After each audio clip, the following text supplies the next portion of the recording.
विकास के नाम पे कांग्रेस के पास कोई मुद्दा नहीं है। तो नमस्कार, मैं सुभाष कुमार और आप देख रहे हैं न्यूज़ 22 हिंदुस्तान। फिलहाल बिहार इलेक्शन जो है वो एक प्रमुख मुद्दा बन चुका है और विभिन्न जो दल है वो लगभग अपनी तैयारियां पूरी कर चुकी हैं और ऐसे में जो सामाजिक कार्यकर्ता होते हैं, यानी जो लोग समाज के लिए अपना जीवन समर्पित करते हैं, उनका एक अहम भूमिका होती है कि वो लोगों का मार्गदर्शन करें। हमारे साथ अभी बातचीत के लिए बसंत सैनी जी हैं, जो एक सामाजिक कार्यकर्ता हैं। किस प्रकार से आप देखते हैं सर, जो बिहार इलेक्शन आ रहा है, इसमें जो नए मतदाता होंगे, युवा होंगे, वो उन्हें किस प्रकार से अपने मत को किस पार्टी को देना चाहिए, किन बातों का विशेष ध्यान रखना चाहिए? जी, सबसे पहले तो मैं आज शुभ नवरात्रों की सभी को बधाई देना चाहूँगा और आप सभी के उज्जवल भविष्य की हार्दिक शुभकामनाएं। नवरात्रि एक हमारा हिंदू धर्म का पर्व है, तो सभी हिंदू भाई उत्साह से इसको मना रहे हैं। रही बिहार की बात, तो बिहार चुनाव अब एकदम से सरगर्मी तेज हो गई है बिहार चुनाव पर, और सभी दल अपने अपने तीर कमान निकाल रहे हैं। रही चुनाव का विश्लेषण करने की बात, तो चुनाव तो जहां तक मैं सोच रहा हूं, एनडीए स्पष्ट बहुमत से गवर्नमेंट बनाएगी और मेरा आकलन है कि बिहार का मुख्यमंत्री अब की बार बीजेपी की तरफ से होगा। बीजेपी की तरफ से जी, प्रमुख समस्याएं वहाँ की पलायन है, बेरोजगारी है, गरीबी है, इस पे कैसे काम? देखिए ये विपक्ष का मुद्दा है।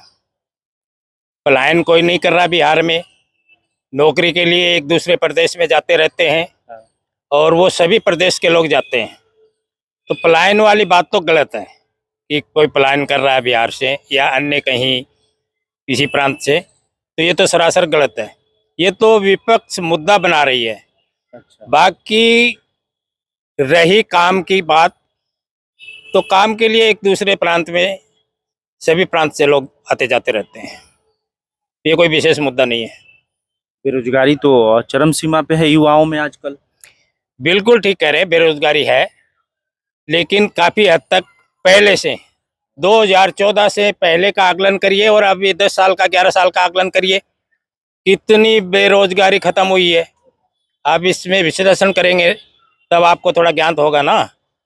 बेरोजगारी अभी स्पष्ट तौर से खत्म नहीं हुई है, इस पे सरकार को ध्यान देने की जरूरत है, मानता हूँ इस चीज़ को मैं।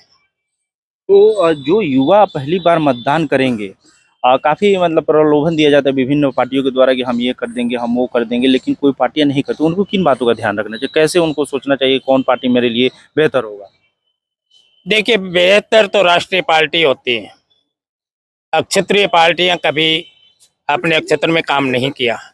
समाजवादी पार्टी यूपी में देख लीजिए, लगभग 15 साल इन्होंने काम किया है, लेकिन इनका कार्यकाल देखेंगे तो 8 साल का योगी जी का कार्यकाल देख लीजिए, मायावती जी का कार्यकाल देख लीजिए, तो इन्होंने कोई काम नहीं किया। ऐसे ही लालू जी का कार्यकाल देख लीजिए, उनके ऊपर कितने भ्रष्टाचार के आरोप लगे हैं। तो अक्षत्रिय पार्टी कोई राज्य के प्रति कोई या बेरोजगारी के प्रति कोई कार्य नहीं कर रही है, ये राष्ट्रीय पार्टी करेगी। राष्ट्रीय पार्टी ही एकमात्र इसका सॉल्यूशन है। बिल्कुल, राष्ट्रीय पार्टी एकमात्र सॉल्यूशन है। और हाल फिलहाल तो मैं नाम लेना चाहूँगा बीजेपी का, इसमें बहुत अच्छा काम कर रही है, देश हित में, राष्ट्र हित में बहुत अच्छा काम कर रही है बीजेपी पार्टी। कांग्रेस है, उनके राहुल गांधी जो लगातार इन पे आरोप लगा रहे हैं कि वोट चोरी करके इन लोग अपना सरकार बना लेते हैं। कांग्रेस के पास कोई मुद्दा नहीं है, विकास के नाम पे कांग्रेस के पास कोई मुद्दा नहीं है। तो ये वोट चोरी नए नए कोई मुद्दे बनाकर लाती है, कभी मोदी जी की माता जी को गाली देना, कभी वोट चोरी का आरोप लगाना।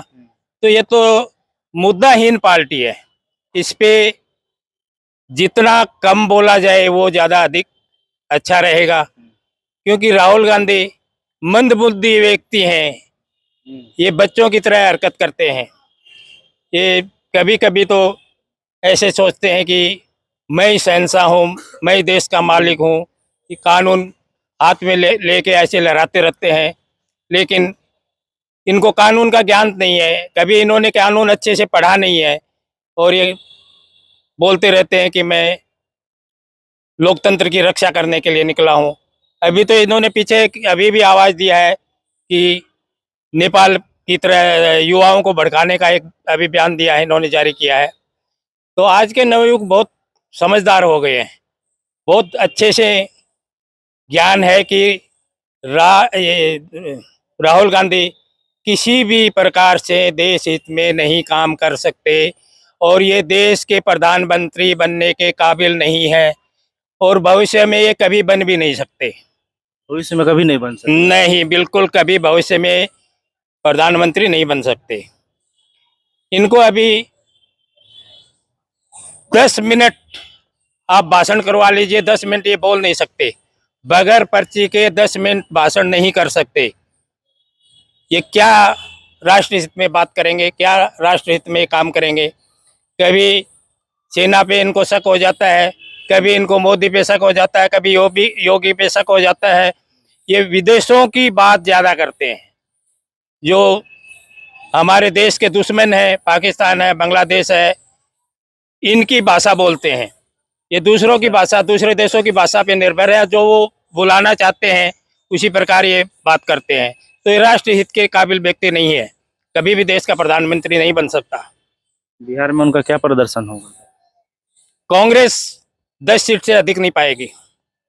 बिहार के अंदर कांग्रेस का पहले से जनाधार कम हो गया है, और साथ में तेजस्वी यादव को भी ये ले डूबे।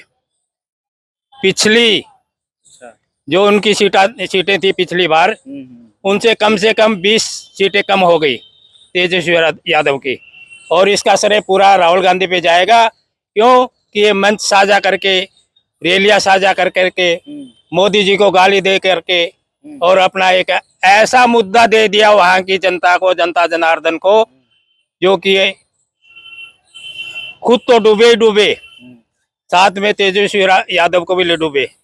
तेजस्वी यादव को भी ले दूंगा। बिल्कुल बिल्कुल यही होगा, बिहार का हर्ष यही होने वाला है।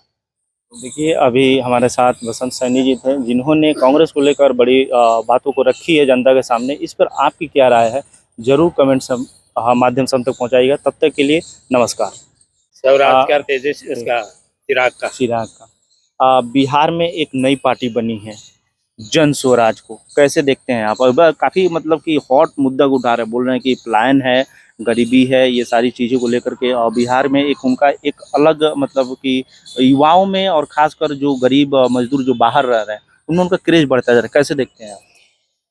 जन स्वराज पार्टी नई पार्टी है, और ये शायद, जहां तक मैं समझता हूं, कांग्रेस से अधिक सीट पा जाएगी। जितनी कांग्रेस को बिहार में सीट नहीं मिलेगी, उससे अधिक जन स्वराज पार्टी को सीट मिलेंगी। पूरा भरोसा है? पूरा भरोसा है, जन स्वराज पार्टी कांग्रेस से अधिक सीट लेकर आएगी बिहार राज्य में।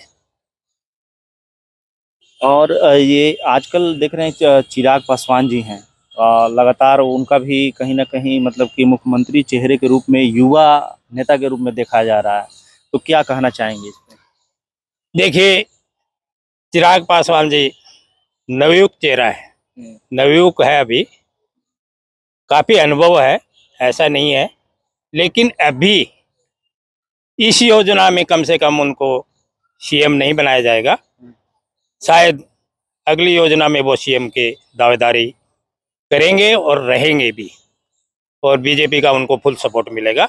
अगली योजना में वो बिहार राज्य के सीएम बन जाएंगे। बन सकते हैं? बिल्कुल बिल्कुल 100%। तो कहीं ना कहीं जो बिहार से होती है, दिल्ली की जो राजनीति है, दिल्ली की गद्दी है, वो बिहार से होते हुए उत्तर प्रदेश के माध्यम से दिल्ली तक पहुंचती है। ऐसे में बिहार इलेक्शन का एक अहम भूमिका है। इन तमाम मुद्दों पे आपकी क्या मुख्य समस्याएं हैं, कमेंट के माध्यम से हम तक पहुंचाइएगा, ताकि हम लोग उस पर चर्चा करके एक सोल्यूशन आप लोगों के सामने प्रस्तुत कर सकें। नमस्कार।